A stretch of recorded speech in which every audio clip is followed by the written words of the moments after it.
Tanımayım.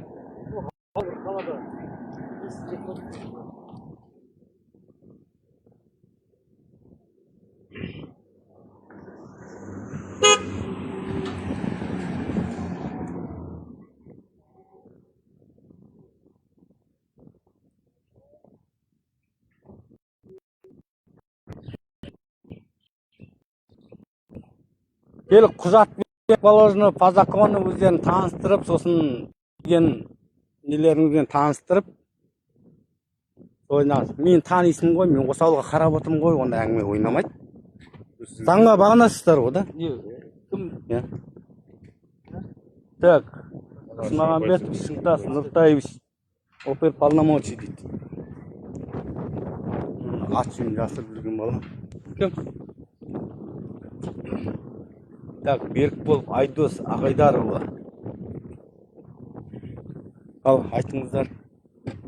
Айтқанда, әлеуметтік желіде Facebook парақшаңызда бейнеролик жариялап бердіңіз. Қандай? Жоқ, жарияладыңыз ба деп. Қандай? Айтсаң сен неге келіп тұр сен? Сон мынаны жарияладың деп айтсайшы бірден.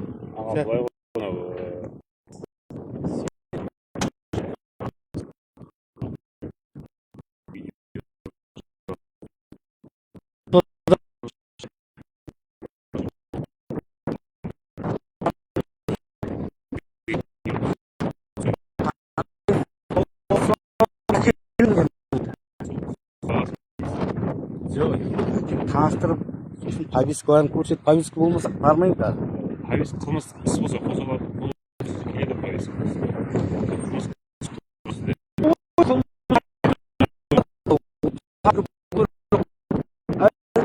Мінгізіп алып кете береміз, малшақ теп алып кете береміз деп ойлайсыңдар ма? Заңда как положено повестка.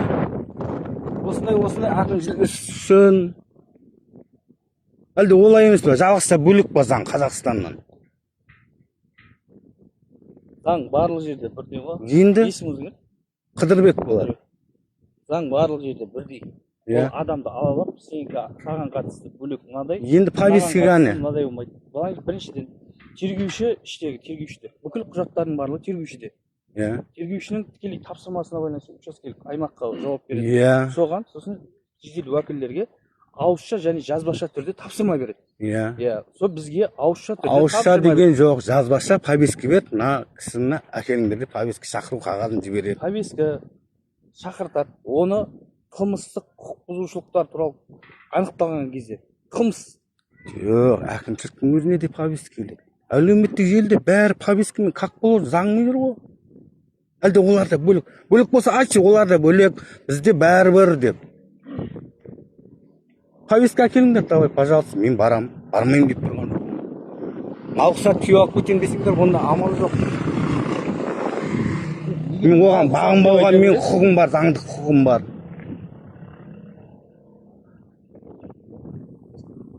Повестка жіберіңдер. Повестка 14-14 пен келді, қағаз жүзінде бола ма? Қағаз жүзінде деп 14-14 деп айтқан жоқ. Сен айтқан жоқсың ғой, Айдос айтқан жоқ. Ауызша немесе қағаз. Ауызша деген болмайды ол. Өйткені ол тіркелу керек, заңдан алу керек. Қылмыспен тартылғансыз ба? Повесткамен келу керек. Қылмыспен тартылғансыз ба? Онда шаруаң қанша? Мен жеке басым.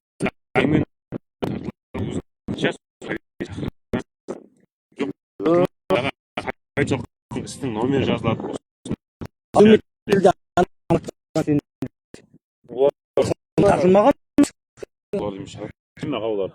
Бәрін біліп отырсыңдар, бәрін біліп отырсыңдар. Мен олар білмеймін, аға, танымаймын. Жүзді жоқ адам айтып қойсаңшы. Сол? Сөйтіңдер тергеушіге хабарласыңдар. Аға, ішке барасыз, жаңа сіздің әрекетіңіз. Жоқ, мен бармаймын, повестканы әкелемін. Мен саған мал емеспін. Повестка құжатсыз алып кете беретін. Құжатсыз алып кете беретін. Мен саған мал емеспін. Мен Қазақстан азаматымын. Мен өзім құқығымды айтып тұрмын. Кіріңізші, өзіңіз міне көрсетесіз. Кіре алмаймын мен. Повестка әкел. Өзіңіз кіріңіз, тұрысқа жүрмейсіз. Осы ма именно айтып беріп қайсысы екен? Жоқ, сен соны жаңа әкелуің керек қой. Оны да білмейсіңдер ме? Сіздің. Жоқ, сен мына посттың бойынша деп маған әкелуің керек. Осы мен саған әкімшілік па қылмыстық па? Әкімшілік па қылмыстық па? Оны тергеуші айтады. Соның бәрін мына не бойынша деп жіберу керек қой. Бәрін барсын, Жоқ, действительно оны білмейміз деп айтыңдаршы. Жоқ, повестка келу керек екенін білмейміз деп айтшы. Жоқ, айтшы білмейміз деп. Жоқ, сен айтшы білмейміз ондай, мен білмеймін. Бізге әкел деп, ол тиіп алып келіңдер деп болды екен. Арқанмен байлап алыңдар деген жоқ па? Оны тиіп алып кеткендерің дұрыс қой. Ана кім Үсербаев тиіп алып кеткен жоқ па? Сіздердің қасында Сәбит деген опер частный начальнигі бар. Оны ұрлық емес деп шығарып еді. Ал мен сарада құжаты бір мал тиіп атайсың. Сол малмен сотталып кетеді. Дұрыс па? Құзырлы органдар бәрі біліп отыр. Ол енді мен олардың қызметіне барып, сендер орындаңдар деп оларға ақыл беретін шығар, олар өздерінің міндетін білетін шығар. Сөйт енді, жаңа хабарлас, тергеуші кім? Тергеуші ровд-да. Кім деген аты жөні? Барғаннан кейін танысасыз. Жоқ, барғаннан кейін емес, енді мен неге жариялап кетуім керек қой? Енді хабарласса сен нөмірі бар ғой. Видеоны ше, сіз може машина барып, ровдға барам еще қосып тұрса болады ғой, видео түсіріп тұрған болсаңыз. Видеоға түсіріп тұрмын ғой. Барам дегенше түсіріп барсаңыз болады, ол сіздің құқығыңыз ғой. Жоқ, мен қай кезде түсіремін, оны біреуден сұрамаймын ғой, өзім білемін ғой. Маған бірақ енді повестка керек, заң бойынша. Мен анау заңның сақталғанын қалаймын, соны талап етемін сендерден заңды. Бұған дейін заңсыз алып кетіп келсіз да? Иә? Айтшы, мына тұрған заңсыз. Повестка жоқ. Қалада білесің ғой, есімде ғана қатын искатып. Кім бар? Самат беді, Жұматович. Міне мынау тұр, заңсыз алып кеткен. Сұрашы. Заңсыз алып кетпедіңдер деп. Көшеден ұстап алды да тиіп алып кетті. Мен бұяққа тағайындалған кеше ғой. Келген бұяққа. Солай қылады ғой сендер. Ертең сен басқа жаққа жібереді. Қазалдан келдің ба? Жоқ, Қызылордадан. Қызылордадан?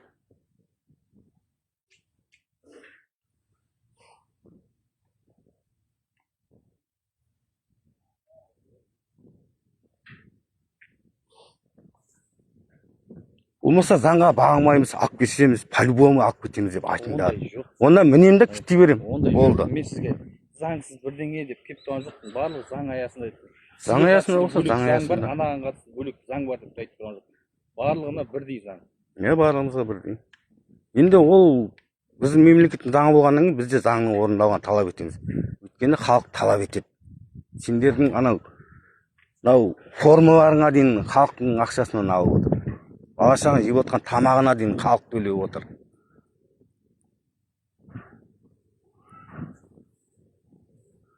Болмаса айтыңдар, повесткасы әкел деп жатыр, тиіп алып кел деп айтты деп айтсын.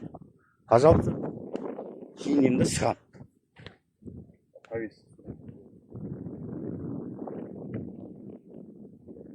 Сонда ол тергеуші білмейді өзі повесткамен жіберу керек екен, білмей тұр ғой енді. Тергеушіден сұрайсыз ғой енді ол барғаннан. Жоқ, қалай ол, мен түсінбеймін. Навардың кезде тергеуге шақыратын кезде повесткамен шақырады. Тойдың өзіне де пригласительный жібермейді.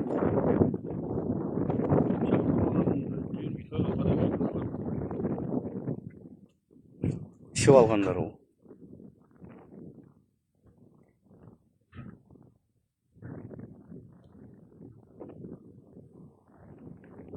Суретін кімге жібереді? WhatsApp-тан жіберем ма? Повестка келесіз ба сіз? Иә. Жоқ, кімге жібереді? Бізге жібереді, сізге көрсетсем повестка.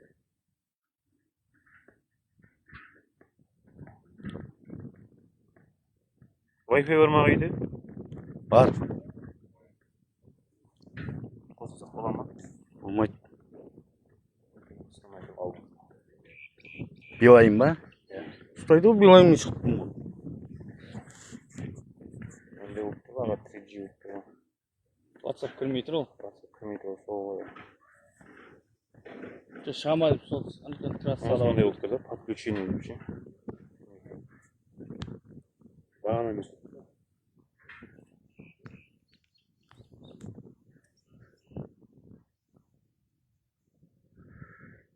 Енді ол сендердің проблемаларың ғой, маған қатысы жоқ. Болмаса маған жіберсін да өзім. Менің нөмірім бар. Мен полный данныйым тұр. өткенде маған штраф салғанда мен құжат та көрсеткен жоқпын, қол да қойған жоқпын. Енді жазып дайындап келіп тұр. Не бойынша? Әкімшілік бойынша. Әкімшілік бойынша 50 МРП. Дайындап бәрін қойып қойған, өтірік деп планшетмен тұр деп. Енді айтып жіберші, айтпаймын дедім.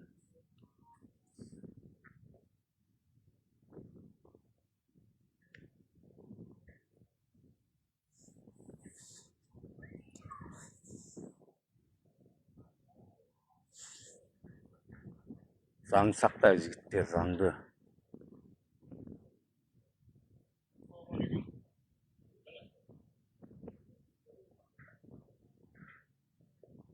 Вот тергеуші жіберер кезде мына не бойынша әкімшілік болмаса қылмыстық іс қозғалайын деп тұр. Осыны көрсетіп әкелесіңдер де жіберу керек. Мен біліп тұрмын. Қозғалайын деп тұр деп па? Иә, менің нем жоқ. Юристік білімім жоқ. Бірақ мен повесткамен келу керек екенін, заң бойынша екенін біліп тұрмын. Ал сендер бірыңғай заңмен жұмыс істеп отырсыңдар. Қалай білмей тұрсыңдар оны? Сендер инструктор жұмыс істей ма? Заңмен таныстырып, бұлай. Барлығы бар. ровд мен департаментте қарастырылған.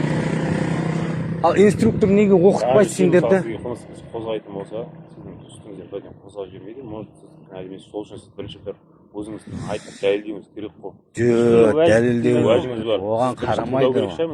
Жоқ, көріп тұрмыз ғой. Сіз айтып тұрсыз. 2 айға уақытша қамаймыз дейді да барады да тығып тастайды. Болды, кетіп жатыр ғой. Кеше кім Семейде Нұржан Сембайды да уже 7 жыл алыпты. Қызылорданы айтыңызшы. Семей Қазақстан емес пе? Жоқ, мен ояқты емес, Қызылорданы айтсаңызшы деп жатырмын. Қызылорда Гүлназ Серікбаева. Мына сотқа жібермей, мына көзі тұр қасында. Кім бар? Сен. Сотқа жібермей, мені Ақсайға апарып қойды. Ой, ана кім барғаны? Кім еді? Қасындағы кім еді? Ой, жаңа ғана фамилиясын айттым. Ысқақ Самат. Сол келіп, не дейді? Бірдеңе жүргізем дейді да, келді да өзінің өмір жайын айтып тұр. Бір кезде Европаны жамандайды. Европада біреу тұрыс емей жүрген екен, соны сотта жіберіпті дей ма? Содан мен бірден білдім, мына Гүлназдың несіне сотына жібермеу керек.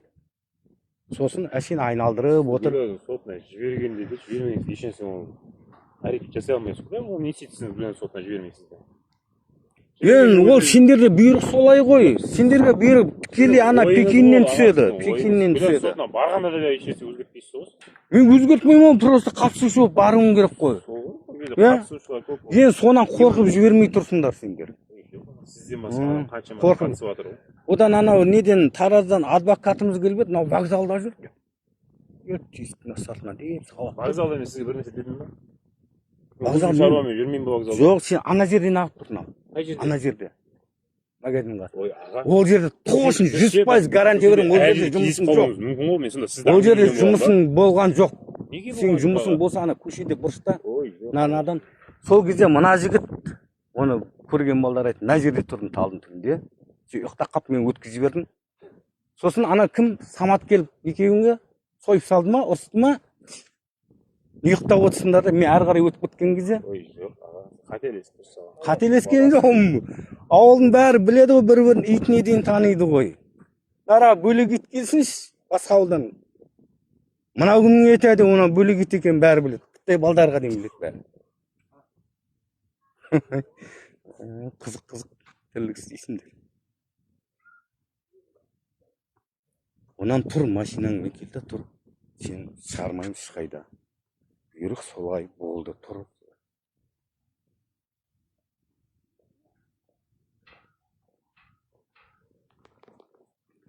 Шығармаймыз деген болмайды ғой. Заңсыз кетеді ғой. Сен заңсыз тірлікке барып тұрсыңдар ғой.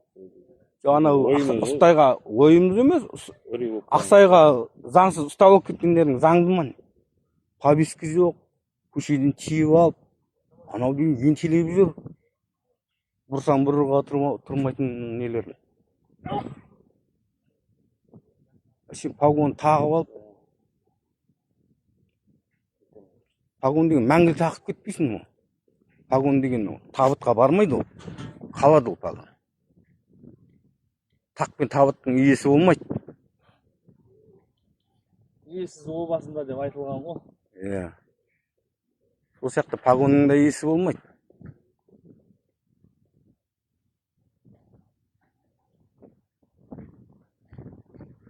Қай жерге қарасаң, әлеуметтік желіде қиналып жатқан қазақ, ойлап жатқан ешкім жоқ. Ал сендер қорғайтын сендер мынау тырнақ астынан кіргізді. Ал 174 пен Қытайға сіз айтып қойды деді, бұны сотта жібердіңдер. Ол не сонда ана орыстарын ана боқтанып тұрып, өздерінің ата бабасының тілінде. Тоқаевтың өзіне дейін боқтап тұрып, пусть он С деп жіберді ғой. Олар ешқайсы сотталмайды. Кешірім сұраса жібере салады.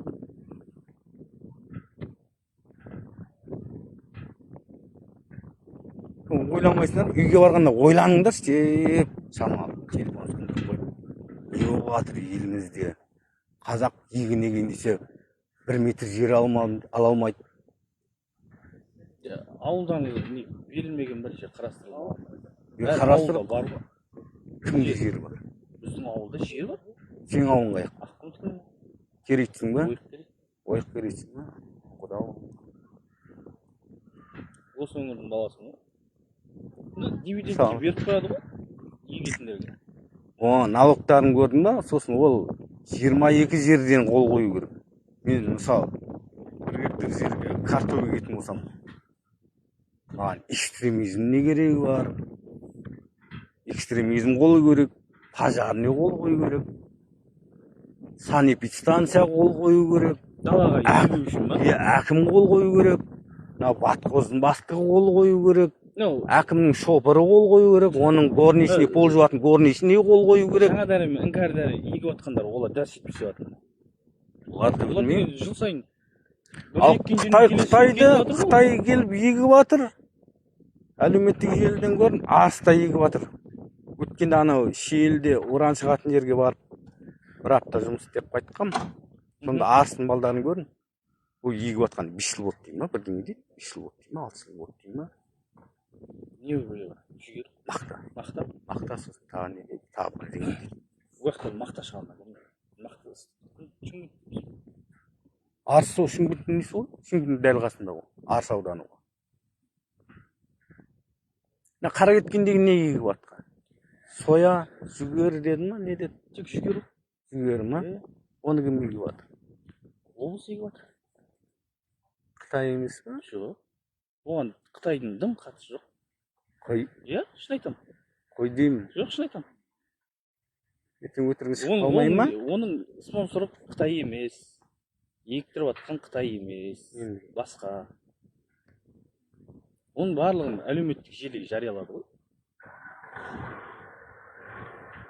8.000 гектар ектір үй ғой, бұл қанша гектар екенін нақты білмеймін. Басына ояққа барған жоқпын. Мен айттым, кеше келдім облыстан, ояққа. Не болды жаңа повестка?